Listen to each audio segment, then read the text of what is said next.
The creators at Grounded believe that brewing great coffee shouldn't be a shot in the dark, and we couldn't agree more. Use the coupon code TheCoffeePodcast for 10% off Grounded at groundedcoffeebook.com. Our friends at Map It Forward are hosting 2 events we think you might be interested in: how to map a successful career as a barista, and how to map a successful career in business as a coffee roaster.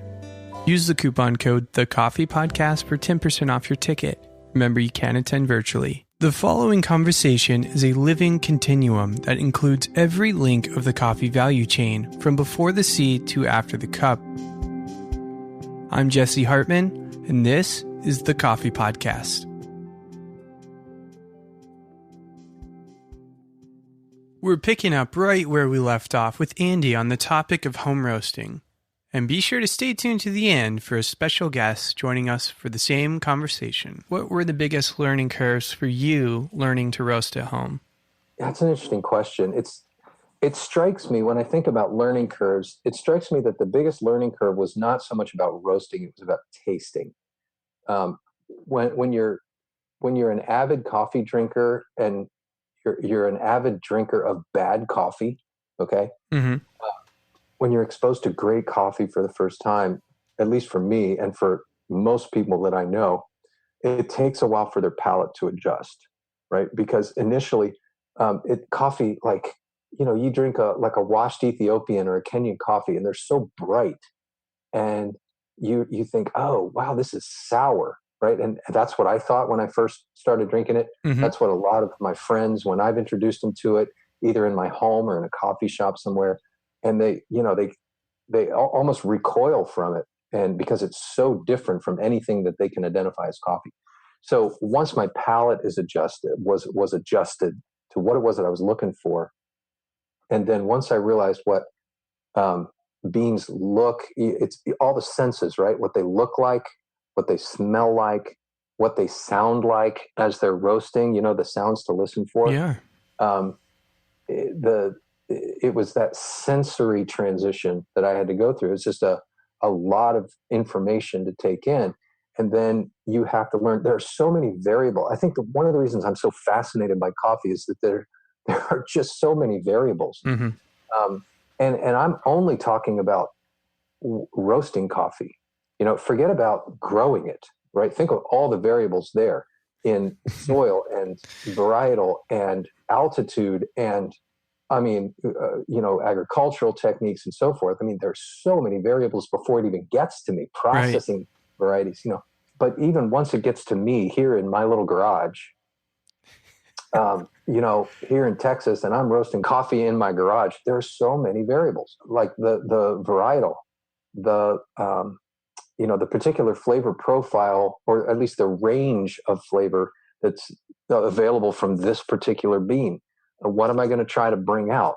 And, so I can do 3 different roast levels of the same coffee and get 3 different profiles. Which one do I like? Flavor profiles. Which one do I like the best? Do I like them all? So there's just so many variables, and you have to apply all of these, sensory inputs to work with all these variables to get the result that you're looking for. Not to mention all the variables that come when you decide to brew it. How am I going to brew it? So, I think learning the sights and the sounds and the smells of roasting, and then how that translates into a cup, was the biggest learning curve. Andy, to be honest, I think even in my experiences in training people in coffee, from an operational standpoint, tasting coffee and knowing what you're tasting and conveying that flavor to, in a cafe setting to sell to a guest is one of the most difficult things to teach. And so while it is kind of surprising to say, oh, taste is for sure, the main learning curve that I recall and really having to overcome, like, it's definitely consistent throughout the industry. I feel like that is one of the biggest sort of hurdles you have to get over. So it's really cool that you said that.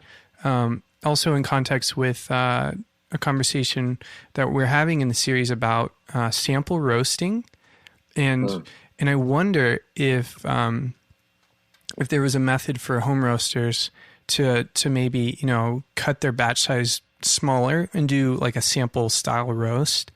Yeah. For their coffee to see the potential before they were to roast. I don't know. I'm not a home roaster, so I'm not. I'm just trying to apply what I'm learning. It's an interesting thought. My batch size is so small as it is, a half a pound, that if I roast anything significantly smaller than that, then it's going to be, and I get a result that I really like, then it's going to be a major challenge to duplicate that Right. in a larger batch size. There's going to be so little difference between the sample roast size or sample roast batch size and the full batch roast Right. size. I totally get what you're saying. And then that translates into a totally different roast curve. So I haven't really ventured into that very much. I know that I've done a few small batches like earlier on after I got the hot top, and it was so funky to try to control that and translate that into a larger batch size that I never really pursued it. Somebody with a little more patience than me might be able to do that. Right on. So my next question, this might be my favorite question that I have for you, because I don't have this experience. Like I can't have this perspective. I've never been a home roaster, but it seems like an exciting angle. So a lot of people are familiar, especially our listeners, I expect they're familiar with the experience of, I brew coffee at home and I've also had coffee brewed at a cafe. And so there's this unique like angle of, yeah, sometimes it's better at home, sometimes it's better in the cafe, what have you. From your perspective as a home roaster, what is that like? And does it make you not want to buy roasted coffee from other people? Does that? Oh no, it actually motivates me very much to sample both in the coffee shop and to buy the beans and brew them myself at home. It's just that as a home roaster, I've made it like exponentially more complicated because it's not like I go to my favorite coffee shop here in Austin and um, I have them brew me a cup of coffee, and then I buy a bag of those same beans and bring it home and try to duplicate their brew here in my kitchen. Okay, that's one thing, and that's difficult enough. But now I'm roasting my own and trying to, get as close as I can to this really good high-end coffee shop brew experience. So I've actually tried, and I haven't been able to do it lately, but um, maybe a few years ago when I was still in California, there were several times where I was able to buy beans from Sweet Maria's that were from the same farm, the same co-op, whatever, that the one of the great coffee shops or roasters in LA was roasting. And I remember I was able to do this at Intelligentsia back in the earlier years for me a couple of times where I would go into the shop and I do, even though I bag on those guys for how expensive the coffee is, both the beans and the brew. And I still go because I love good coffee right. and I want to, and I want to work on my own game here, both roasting and brewing. Right. But so I would roast those beans here and then buy the beans from Intelligentsia or one of the other shops out in the LA area, and I would try these comparisons. How did my roast compare to theirs? How did my brew compare to theirs?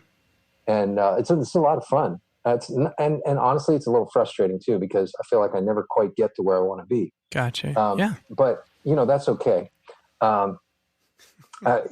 It's like I said earlier. At least I can afford it this way. You know what I'm saying? Yeah.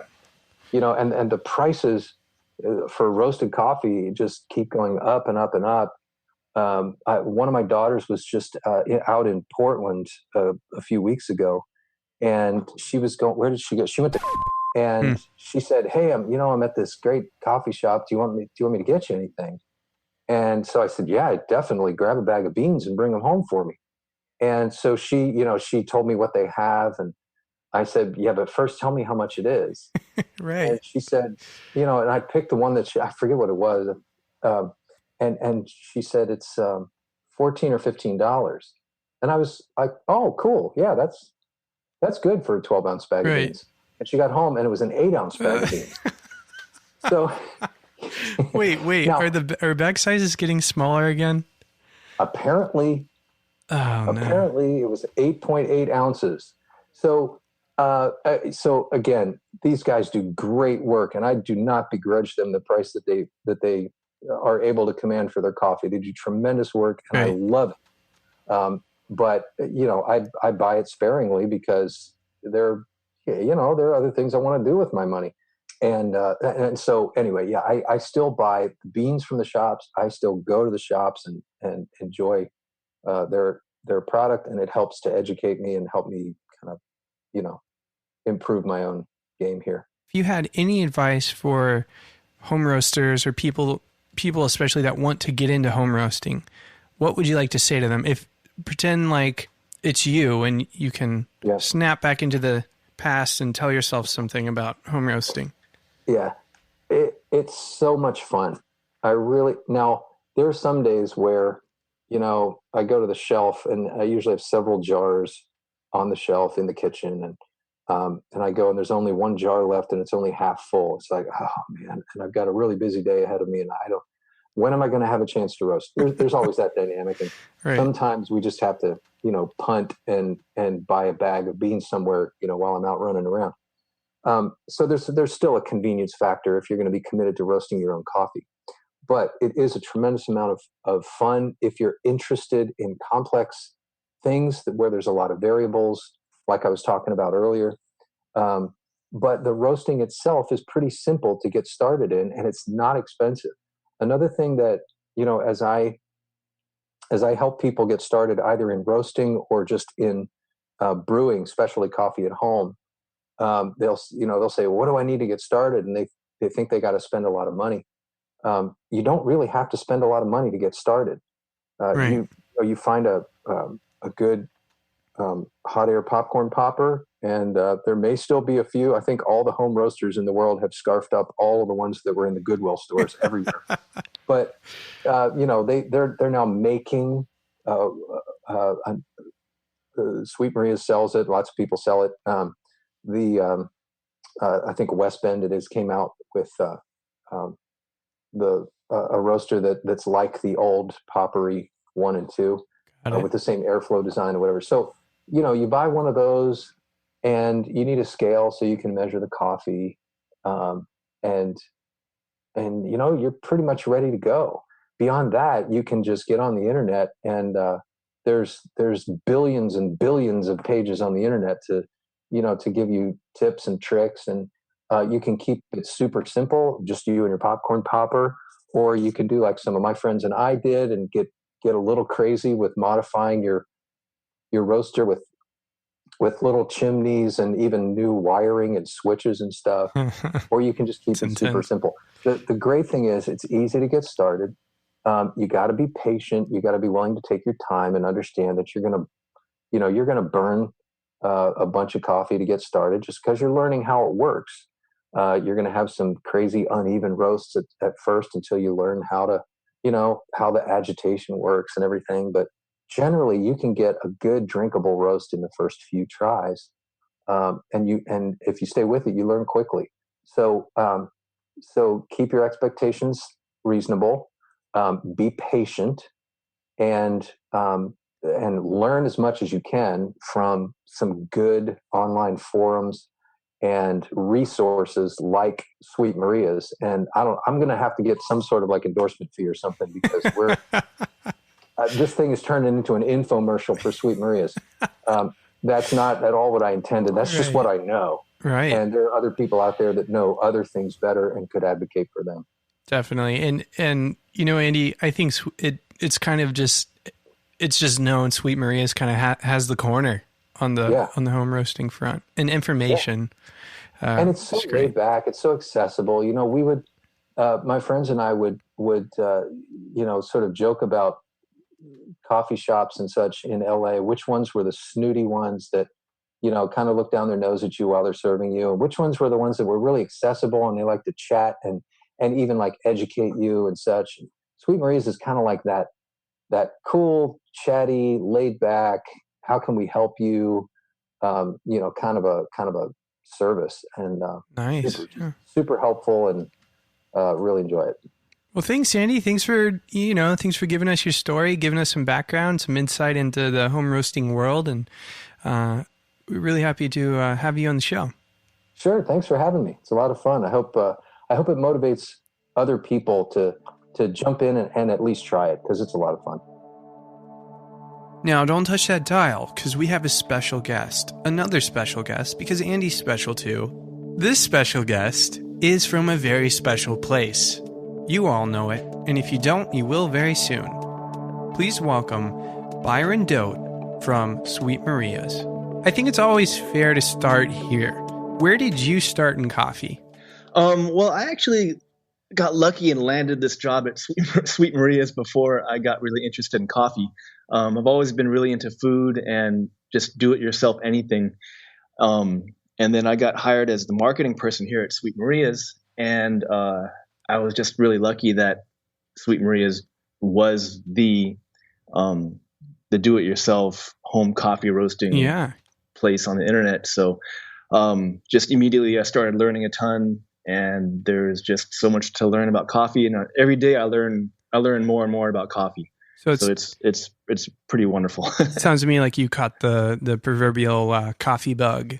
Yes. It's an interesting way to catch it from the outside in, right? Sort of like, hey, I'm going to take this job and now fall in love with coffee through a job in coffee.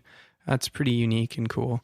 Yeah, and then just with Sweet Maria's being such a unique company as they are, we're kind of this weird island, I should say, in the coffee world, because we're not a cafe, we're not a roastery, we're an importer, but we're not like a traditional type of importer. I mean, we're importing coffee for people who want to roast their own coffee at home. So it's a very unique company. Definitely unique. What would you call that? I mean, on the back end, we're an importer, but for a customer's sake, we're just kind of like a personal shopper. Right on. We find the best coffee for people to roast at home. I like that. I think everybody who knows Sweet Maria's for that reason loves that as well. So let's go ahead and jump into your perspective and your interest in home roasting. Obviously, you have a professional interest in this, but what is your overall interest, personal, professional, and how is that going to play into this conversation? Personally, coffee roasting at home is easy and cheap. And once you kind of get a schedule down, it's pretty fast too. And those three things kind of fit into the way I like to do things. So right on, yeah. I roast my own coffee at home. Not only do I work in coffee, but I also do it at home. It's a really good way to learn about coffee. Roasting it in small batches, you get to taste different coffees all the time. And I always tell people the downside, the most negative thing about roasting your own coffee at home is that once you start handing it out to friends and neighbors and families, they're always going to want more. So you got to roast more at home. You find yourself in a coffee business in no time, sounds like. Yeah, well, it's not a business when you're doing it for free. So right. But all joking aside, it's a good way to connect with people you know. Yeah. So before anybody can roast at home, they need the right equipment, and I feel like you might be one of the right, maybe the right guy to talk to in this respect. So where does a person who wants to become a home roaster, where do they start? What equipment do they need? What are the basics? You really don't need much. Sometimes people get very intimidated because they go on the internet and they kind of go down the wrong path with, they'll search for coffee roasting on the internet, and they'll see like fancy machines that cost $3,000 and people with the roast curves and plugging their computers in. And you could do all that. You can make it as complicated as you want. But at the same time, to roast coffee, pretty much all you need to do is apply heat to green unroasted coffee. And a lot of people use a skillet, or you could do it in your oven. Actually, the most popular way is to do it with a electric popcorn popper, like just a regular popcorn popper you can get at Target or online or whatever for $15-$20. Yeah, I love that. I've actually done it. My buddy and I, who started the show, One day, this would have been probably 2 years ago now, we home roasted some beans. He worked for a trading company out here in Austin, and so he got some green, and we roasted it up in a little popcorn popper, and it was a pretty fun experience for how simple that sounds. It was really unique. So, and I mean, with it being such a inexpensive way to start roasting, a lot of people think that it's you're not going to get very good results, but that's kind of not true, because once you get the hang of it, I mean, you could make your coffee taste really, really good with just a really inexpensive method.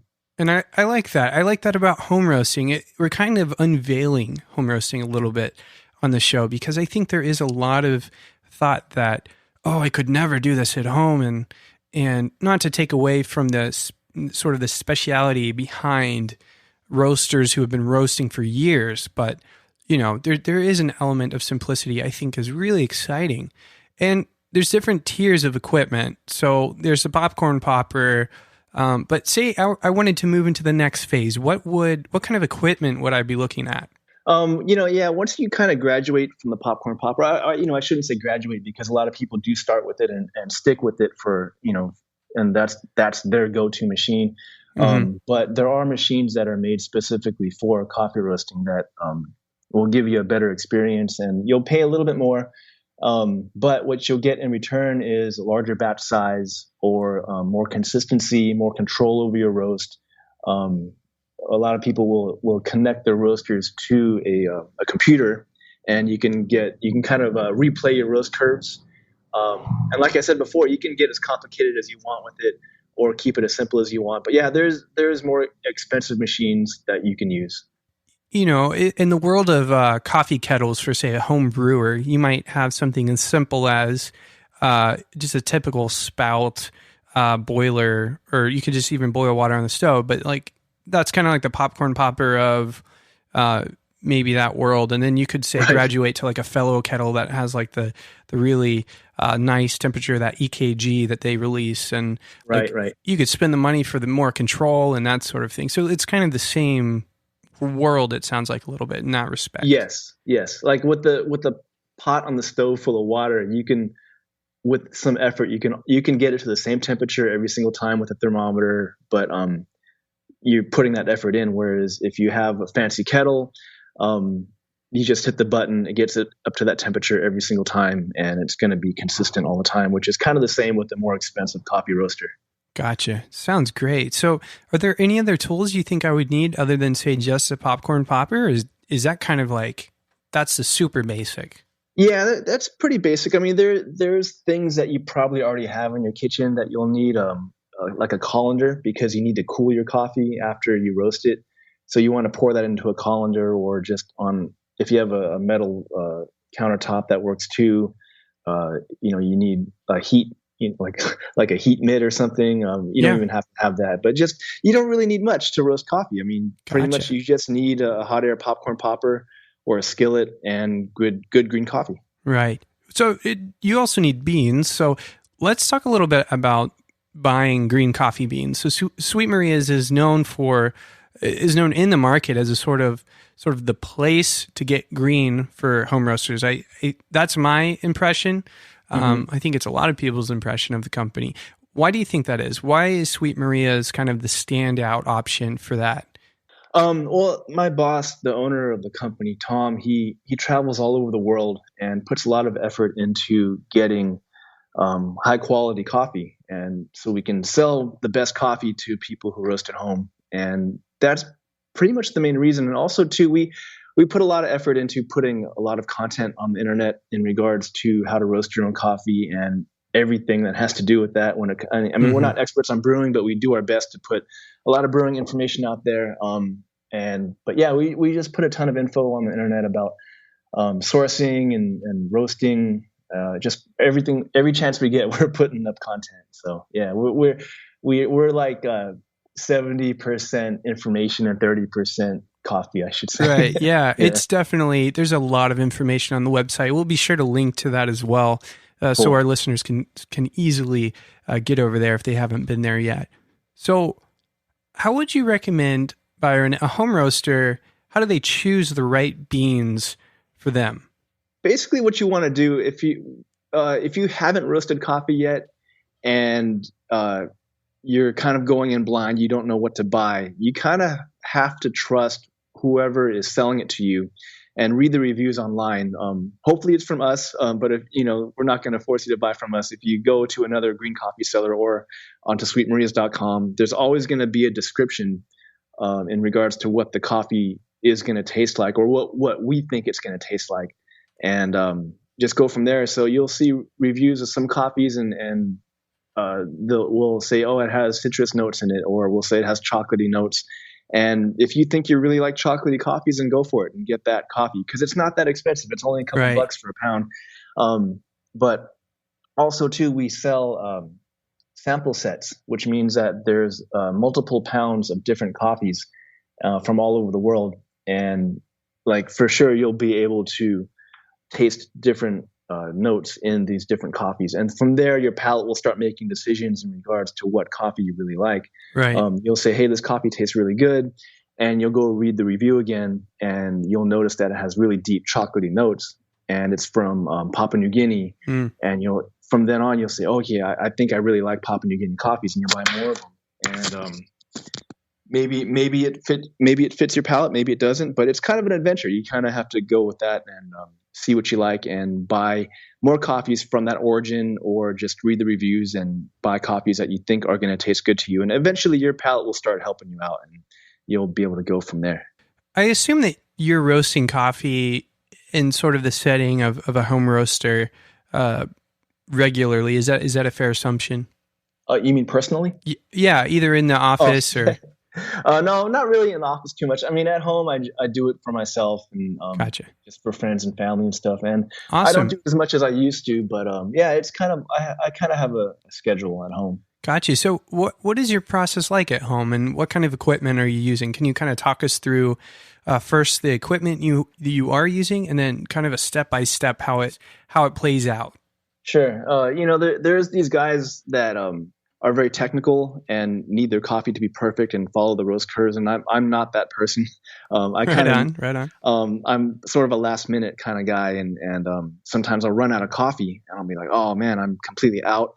But I have green coffee, so I'll use a hot air popcorn popper. Just dump like maybe 3 ounces in, and go out in the back patio, roast it, and I'm done. I have my coffee. Nice. If I can plan ahead, I have a machine called the Be More. And that roasts up to a pound. And like I said, if I can plan ahead, then I'll roast for myself and family, and send out coffee, and everyone likes it. I like it. Yeah, Be More is definitely is a machine that I hear a lot about. So it's really neat that it's kind of come up again. Mm-hmm. This episode serves as a resource for home roasters everywhere. What other resources would you recommend to our listeners? I'm plugging our own website, but sweetmarias.com has just layers upon layers of amazing coffee information. It's so deep, even we have a hard time sorting through it sometimes here, because we never really take web pages offline, because we think they just have a lot of good information for me, even if they're really old and outdated. Yeah. We'll make a note on the page saying, hey, this information is kind of old and outdated, but it's valuable for someone to look at it to see, hey, this information was what Sweet Maria's was thinking back in 2001. Right. But aside from us, I would recommend going on to forums. Reddit has a very active home coffee roasting forum. I think it's /roasting, and then homeroasters.org has a really good forum too. Nice. And okay. And Facebook has a lot of really good groups too. Good. So you can't go wrong. And the home roasting community isn't a huge community, so you'll find a lot of information, and people are very willing to help you out when you get started. Yeah, that's awesome. It's always cool. The coffee industry in general feels that way. People, for the most part, willing to help out, and it's part of what makes this show so much fun to do. So, all right, it's a final word, Byron. Anything to our listeners? Any advice for people who are either interested in getting started or who have just started?